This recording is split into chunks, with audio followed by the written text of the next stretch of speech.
Andreas Krieger has an amazing collection of medals. This is the invitation to the Olympic team, he says. But the former East German shot put star says the honors mean nothing to him. He calls them doping medals. When he won them, he was a woman, then named Heidi Krieger. Heidi Krieger was one of East Germany's most promising athletes, the 1986 European women's shot put champion. But he says after having been fed steroids for years without his knowledge, there were problems.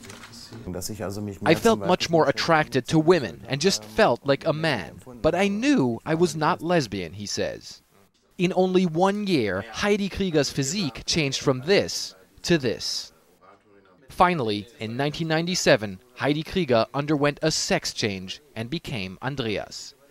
Krieger is among an estimated 10,000 East German athletes thought to have been given performance-enhancing drugs. Krieger says he had no idea his coaches were feeding him anabolic steroids called oral turabinol. They told him he was taking vitamin pills.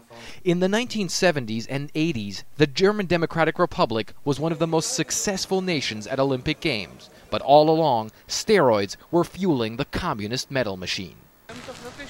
And the former athletes are still paying the price. Like Birgit Böse, herself, once a shot putter, today she says her body is a wreck.